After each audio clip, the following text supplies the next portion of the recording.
मैं हूं मिस रश्मि, आपकी मैथ्स की टीचर। ये स्पेशल एक्सक्लूसिव प्रोग्राम आप लोगों के लिए बनाया गया है जिसमें मैं आपको ऑनलाइन और आपके कैट्स आपको ऑफलाइन पढ़ाएंगे। इस प्रोग्राम में आपको आपके सब्जेक्ट की नॉलेज एनहांस करी जाएगी और किसी भी पॉइंट पे आपको कोई भी डाउट हो आप अपना हैंड रेज कीजिएगा, तो आपके कैट्स आपको हेल्प करेंगे और आपकी क्वेरी रिजॉल्व करेंगे। किसी भी पॉइंट पे आपको लगे कि आपको मुझे दोबारा सुनना है या मुझे अपना लेसन दोबारा देखना है, तो आप उसको यूट्यूब और ऑनलाइन देख सकते हैं। तो स्टार्ट करते हैं आज का लेसन।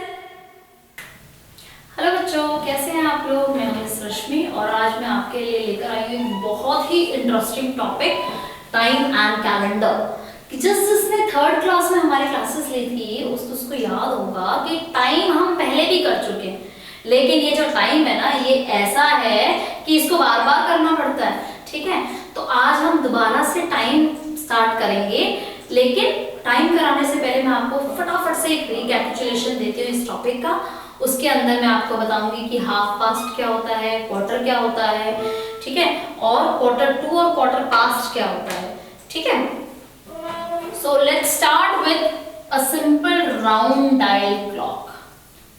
तो ये हमारा एक क्लॉक है जिसके बीचों बीच एक हमारी सुइयां होती है, यहाँ पर हम सेंटर इसको ले लेते हैं और हमारे कुछ नंबर्स कुछ इस तरीके से लिखे होते हैं कि यहाँ पर हमारा होता है 12 और बिल्कुल इसके नीचे होता है 6। अगर आपके पास घड़ी है तो देखो, यहाँ पर 9 होगा और यहाँ पर होगा 3।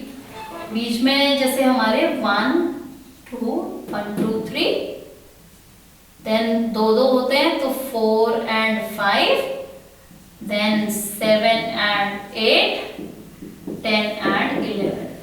तो अगर मैं इस सर्कल को 4 इक्वल पार्ट्स में डिवाइड करूं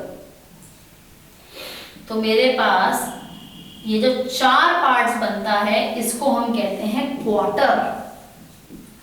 क्वार्टर मतलब 1/4 क्वार्टर।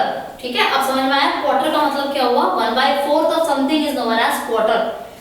अब अगर मेरी सुई फर्स्ट क्वार्टर और सेकंड क्वार्टर को कवर करके 12 से 6 पे आती है, तो 2 क्वार्टर्स उसने कवर किए एंड 2 क्वार्टर्स इक्वल्स टू 1/2, क्योंकि 1/4 plus 1/4 is 2/4 which is equals to 1/2। या आप उस ट्रिप वाली एक्टिविटी में भी देखो, 2 क्वार्टर्स इज इक्वल्स टू 1/2। ठीक है, तो ये आपका क्वार्टर और हाफ हुआ। अगर मान लो कि कोई घड़ी की सुई यहां से यहां पर आ गई, ठीक है, तो ये आ गया मेरा क्वार्टर पास्ट। Quarter past. और यहां से यहां आ रही है, यहां से यहां अप्रोच कर रही है, तो ये बन गया मेरा quarter to. Quarter past and quarter to बोलने का मतलब ये है, क्वार्टर पास्ट मतलब ये फर्स्ट क्वार्टर पास हो चुका है, हाफ पास्ट। ठीक है, यहां से जब आगे बढ़ेगी हाफ पास्ट, इस तरफ जब आएगी तो क्वार्टर टू। ओके, तो इस तरीके से हम लोग इसकी रीडिंग करेंगे। अब मैं आपको कुछ ड्रॉ करे हुए देती हूँ और आप बताइए कि हम इसकी रीडिंग किस तरीके से करेंगे।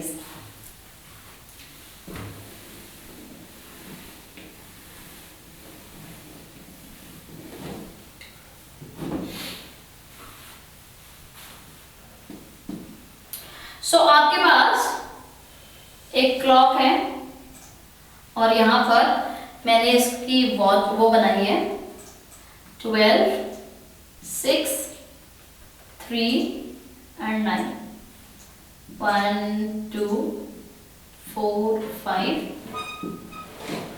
7 8 10 and 11। ठीक है, तो जो मेरी छोटी सुई होती है इसको हम कहते हैं hour hand, HOUR, hour hand. और जो मेरी बड़ी सुई होती है इसको हम कहते हैं मिनट हैंड, MINUTE हैंड। ठीक है, एक मेरी एक और नीडल होती है घड़ी में जो बहुत सबसे तेज चलती है, दैट इज सेकेंड हैंड। ठीक है, उसको मैं ऐसे डॉटेड लाइन से बना रही हूँ, दैट इज सेकेंड हैंड। यहां पर मैं इसको बना रही हूँ second hand, second hand. Okay, तो सबसे पहले तो आप इसको रीड करना सीखो कि भाई आपके पास 11 पे छोटी सुई है, वो आवर दिखा रही है। ठीक है, तो योर आवर इज 11 और बड़ी सुई आपकी 3 पर है। यहां पर याद रखना बेटा कि 12 से लेकर 1 तक, 1 से लेके 2 तक, 2 से लेके 3 तक, 3 से लेके 4 तक and so on up till 11, ये पूरा एक सर्कल बनता है। इन सब में हमारा 5 मिनट का गैप होता है।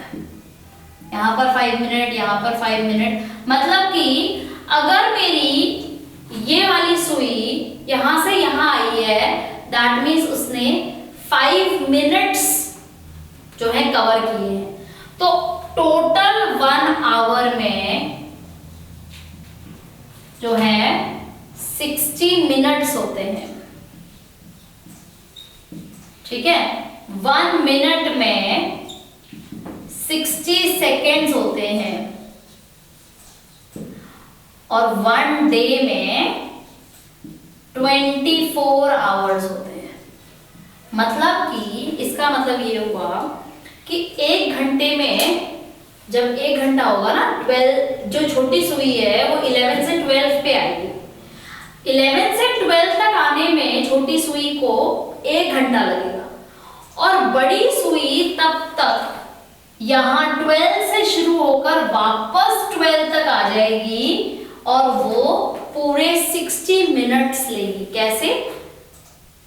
5, 10, 15, 20, 25, 30, 35, 40, 45, 50, 55 एंड 60।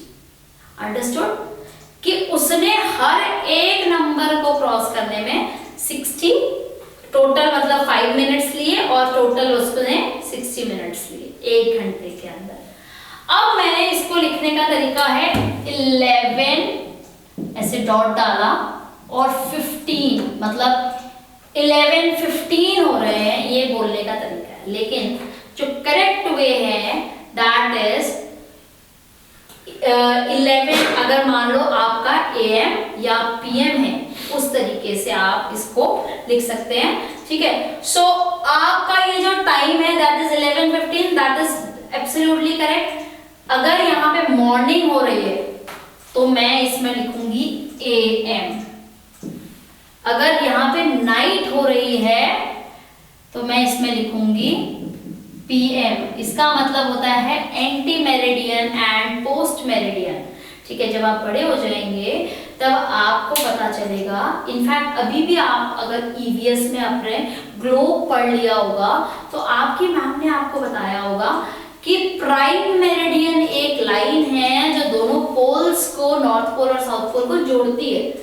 तो प्राइम मेरिडियन के इस तरफ वाले जो टाइम हम लेते हैं वो प्राइम मेरिडियन, उस मेरिडियन की बात हो रही है, post meridian and anti meridian. Okay, ठीक है, उससे पहले और उसके बाद वाली। ऑलराइट, तो ये आपको तब समझ में आएगा। अच्छा, यहां पर अब इसको मैंने 11, 15 इसको मैंने पढ़ना सीखा। ठीक है, तो 11 क्रॉस 5। तो अब आप लोग देख सकते हैं पेज 130 पे आपके पास कुछ क्लॉक्स बने हुए हैं। ठीक है, और उन क्लॉक्स के ऊपर आपको टाइम शो करना है। तो फर्स्ट क्लॉक हमने बोल दिया 11:15 है, सिर्फ आप 11 और 15 लिखेंगे। ठीक है, अब आपके पास है सेकेंड फिगर, छोटी सुई 8 पर, बड़ी सुई 5 पर है। छोटी सुई 8 पर है तो 8 और बड़ी सुई 1 पर है तो 5 मिनट। 8:05 लिखेंगे इसको। कोई भी बच्चा 8:5 नहीं लिखेगा। 8:5 का मतलब है आपने इसको 8:5 लिख दिया। अब क्योंकि ये 1 स्टैंड सिस्टम चलता है तो ये ऐसे हो जाएगा। क्या 8:5 और 8:50 सेम होते हैं? नहीं होते हैं। तो ये गलत हो जाएगा, इसीलिए हमेशा 05 लिखेंगे। अच्छा अब देखिए छोटी सुई 4 और 5 के बीच में है, तो यहाँ मतलब कहीं ना कहीं 4 बजा होगा, तभी तो 5 तक अप्रोच हो रही है। एंड बड़ी सुई 5 पर है, 5 5 से कितना होता है 25 होता है, तो 425 इज योर आंसर। अच्छा 7 पे है बड़ी सुई छोटी सुई, बट बड़ी सुई 10 पर, मतलब 7 तो नहीं बचे डेफिनेटली अभी, तो यहाँ पर 7 से पहले आता है 6, और क्योंकि वो 10 पर है 5 10 50, तो 650 हो रहे हैं अभी, ठीक है। 10 और 11 के बीच में है छोटी सुई एंड 6 पर है बड़ी सुई, 6 मतलब 30, 10 30, तो ये चीज हम लोग ऑलरेडी क्लास 3 में कर चुके हैं। आप फिर भी इसको पेज नंबर 130 को अपने आप करने की कोशिश जरूर करिए और अपनी मैम को बताइए। एंड कैलेंडर भी हम लोगों ने देखा था, कैलेंडर में भी हमने सीखा था कि कैलेंडर के अंदर 12 मंथ्स होते हैं, हर मंथ में आइदर 30 और 31 डेज होते हैं, फरवरी में 28 या 29 डेज होते हैं, लीप ईयर में 366 डेज होते हैं और नॉन लीप ईयर में 365 डेज होते हैं। जनवरी में 31, फरवरी 28 29, मार्च में 31, अप्रैल में 30, मई में 31, जून में 30, जुलाई में 31, अगस्त में 31, सितंबर में 30, नवंबर में 31, अक्टूबर में 31, नवंबर में 30 एंड दिसंबर में 31। ये मैंने आपको पिछली बार भी कराया था, 30 31 30 31 30 इस तरीके से काउंट करना। तो आप मुझे बताइए 5th month of the year क्या हुआ, जनवरी फरवरी मार्च अप्रैल मई, 5th मंथ।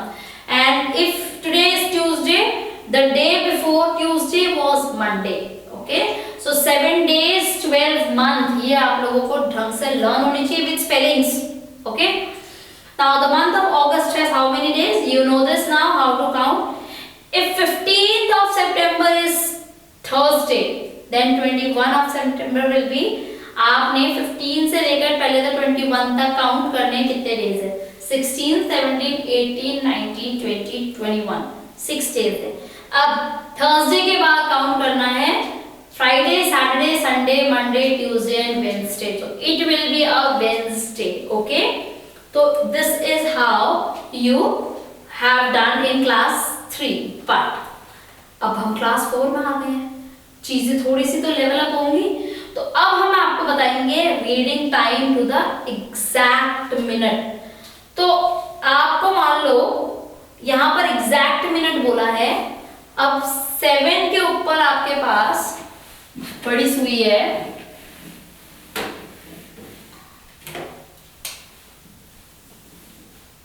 ठीक है, ये आपके पास 12 6 3 एंड 9 है, 7 8 10 11 1 2 4 5, 7 के ऊपर आपके पास छोटी सुई है यहाँ पर, और यहाँ पर बड़ी सुई है यहाँ कहीं, ठीक है। तो याद रखना बच्चे, यहाँ से यहाँ तक ना 5 का वो होता है क्या, 1 2 3 4 1 2 3 4 1 2 3 5 का गैप है, ठीक है। अब मान लो आपके पास जो सुई है वो यहाँ पर है, तो यहाँ तक उसने किया 5 10 मिनट्स। अब काउंट करो कहाँ तक आ रहा है, 11 मिनट 12 मिनट 13 मिनट, तो 7:13 आपका टाइम है, 7:13 आपका एग्जैक्ट टाइम है, ओके। सो अब आप क्या करेंगे, आप लोग अपने अपने स्केल्स ले लेंगे और स्केल से मेजर करके लिखेंगे कि एग्जैक्ट टाइम क्या हो रहा है, जैसे, और उसको 2 तरीके से लिखेंगे। ये तो आपका नंबर फॉर्म में है, 7:13 आप वर्ड फॉर्म में भी लिखेंगे। तो एक्सरसाइज 10.1 पे आ जाइए, सारे बुक में ही कर लेते हैं एक्सरसाइज 10.1 हम। तो सबसे पहला आपके लिए दिया हुआ है, next 235 is your correct answer, okay, 235 is your correct answer. ना अभी 5 नहीं बजे हैं, 5 नहीं बजे हैं, तो फिर क्या बचते हैं, 4 बचते हैं, लेकिन क्योंकि 5 तो तब बचते हैं ना जब आपकी सुई 12 पे होती है, 12 पे नहीं है, 11 और 12 के बीच में है, तो आप इसको मेजर करके देखो कहाँ है एग्जैक्टली। 11 पे 55 होता है, 56, 57, 58 पर आपकी सुई है, तो 4:58 is your correct time. Okay, तो स्केल से आप लोग जरूर उसको मेजर करके लिखेंगे, बिना स्केल के, बिल्कुल उसके ऊपर स्केल लगाकर देखेंगे कि कौन से पोर्शन तक आ रहा है, बिना उसके नहीं करेंगे। ठीक है, अब है drying of hand. Drying of hand में मैं 2-3 आपको करके दिखाती हूँ, बाकी आप लोग खुद करना।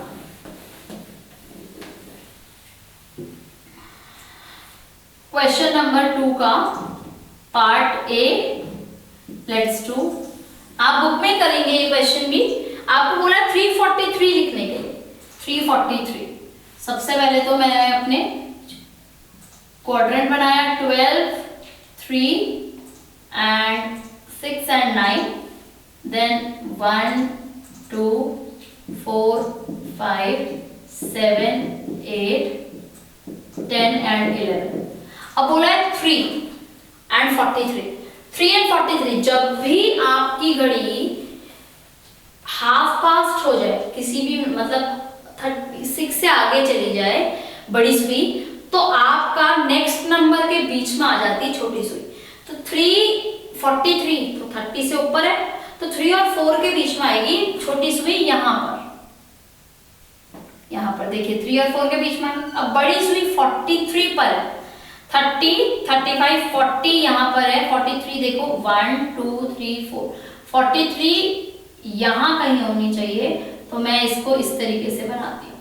ठीक है, तो मेरा जो वॉच है, वो क्लॉक है, वो इस तरीके से दिखनी चाहिए मेरी। ठीक, कि उसका 3, छोटी जो सुई है वो 3 और 4 के बीच में, बड़ी सुई वो 8 और 9 के बीच में, क्योंकि यहाँ पर 40 है, 41, 42 एंड 43 पर आपकी ये आनी चाहिए। तो आप स्केल से इसको अच्छे से मेजर करके बनाएंगे। ओके, नेक्स्ट आपको कराती हूँ 907, दैट इज डी पार्ट।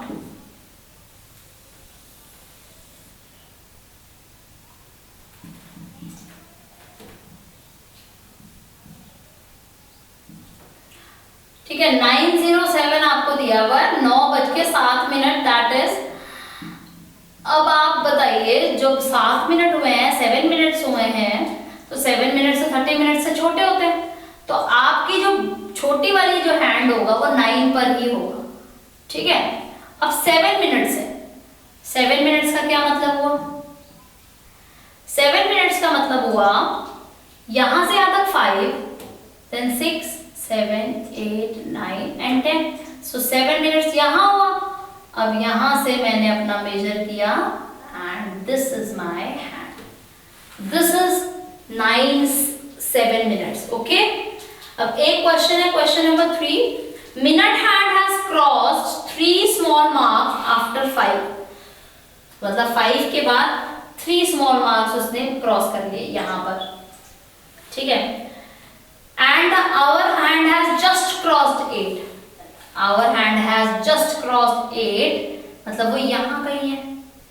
ठीक है, ये मेरा our hand है और ये मेरा मिनट हैंड है, ऐसे। ठीक है, what time is the clock showing? So this is 8, यहाँ 25, 26, 27, 28, this is 8:28। okay, so this is how you read time, this is how you exactly find what is written। ठीक है, so now next we are going to do is AM and PM, time in AM and PM।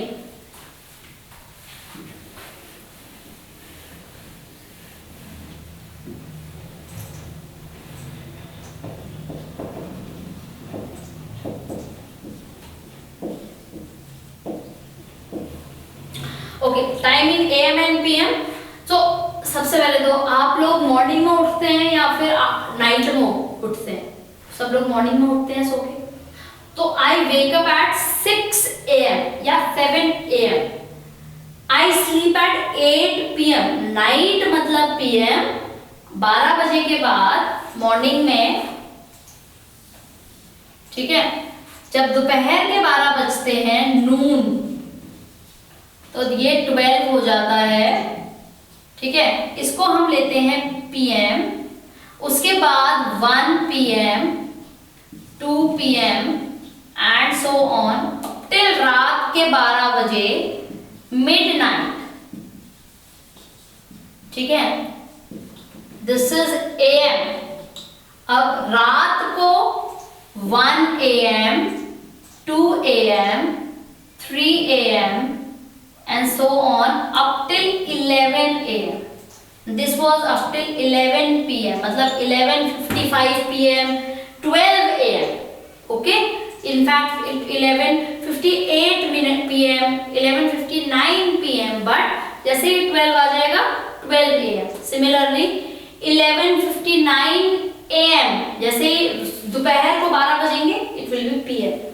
So do not get confused. The time for midnight 12 from 12 midnight to 12 noon is expressed as AM. रात के 12 से दिन के 12 बजे तक का जो time है, रात से शुरू होकर दिन तक, वो सारा का सारा AM है, एंटीमेरिडियन, एंड जो कि time from noon to midnight that is your PM, that is post meridian. Okay, so हमारा जो दिन है वो पूरा का पूरा दिन वो 24 आवर्स में हमारा डिवाइडेड होता है पूरा, मतलब, और 12 आवर्स इसमें होते हैं AM के और इसमें 12 आवर्स होते हैं PM के। ओके, तो आपको ये इस तरीके से लेना है। तो फर्स्ट हाफ जो होता है वो हमारा AM होता है, ये हमारा फर्स्ट हाफ है, और जो सेकेंड हाफ होता है वो हमारा PM होता है, ठीक है।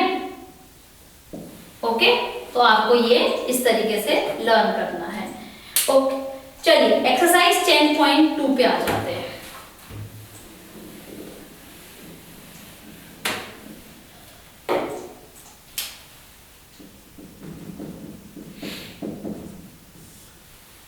एक्सरसाइज 10.2 में 4:25 in the evening means after the midday noon, तो दिन के दोपहर से रात के दोपहर तक का जो भी टाइम होगा, रात के 12 बजे तक का जो भी टाइम होगा वो PM होगा।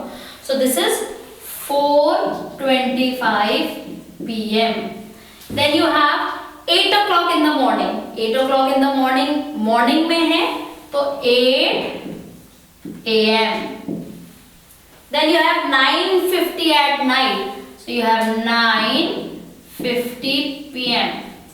Next, 5:45 in the morning।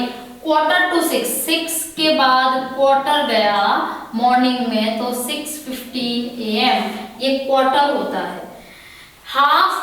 11:30 before नून मतलब 11:30 AM। Then you have 7:15 at night, तो 7:15 के बाद जो है, अच्छा ये 2:15 है, ये इसके लिए थोड़ा सा मैं वो गड़बड़ हो गई है हमारी। 5:45 है तो मतलब 5:45 हो गया, 5:45 AM, एंड 7:15 का मतलब है 7:15 PM। अच्छा, 2:15 और 2:15 का मतलब समझिए।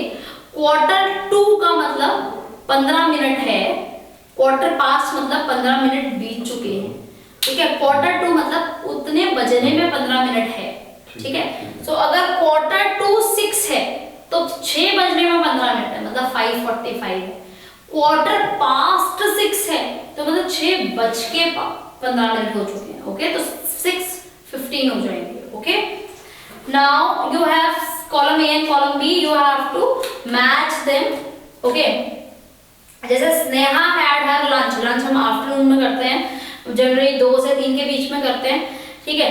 तो यहाँ पर देखो 4th ऑप्शन में 2:15 PM लिखा हुआ है, आफ्टरनून PM होती है, तो Sneha had her lunch at 2:15 PM। Vini goes for morning walk morning में होनी चाहिए, तो यहाँ पर मॉर्निंग के केवल 2 है, एक है 7:30 और एक है 6।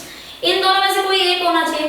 अब मानव गोस टू स्कूल हम 6 बजे नहीं जा सकते, इतनी जल्दी स्कूल नहीं खुलते हैं, लेकिन 7:30 स्कूल जा सकते हैं। तो Vini goes for morning walk at 6 and Manav goes to school at 7:30 AM। Then mister Gupta and his friend go for dinner. Dinner हम रात को करते हैं, ठीक है, 9 o'clock 8 o'clock के बाद। तो यहाँ 9 PM दे रखा है, that is my dinner time. Renu has evening tea. Evening हमारी 4 से लेकर 6 तक हमारी इवनिंग रहती है, ठीक है, इनफैक्ट 6:30 तक भी आप मान सकते हो, ठीक है। तो वो हमारी इवनिंग रहती है, तो दैट इज, उसने 5 PM लिखा है, that means she drinks her tea at 5 PM. Alright, so this is all that we had till now in your clock, but we will also start with 24-hour clock in our next class. So but before that what you have to do is, till this time एक तो 2-3 चीजें आपने learn करनी है। सबसे पहले तो अपने number of days in an year, आपके मंथ्स, उनके डेज, उनके नेम विद स्पेलिंग, देन आपके डेज के नेम विद स्पेलिंग आपको लर्न होनी चाहिए। देन यू मस्ट नो कि हर 1 घंटे में कितने मिनट्स होते हैं, हर घंटे में कितने मिनट्स होते हैं, हर मिनट में कितने सेकेंड होते हैं, and what is meant when the clock larger hand has crossed like 2 numbers, 3 numbers, 4 numbers and so on. ये बेसिक अंडरस्टैंडिंग आपको पता होनी चाहिए नेक्स्ट क्लास तक। Then we will start with 24-hour clock. So I hope you understood all these things. I'll see you in the next video. Bye bye.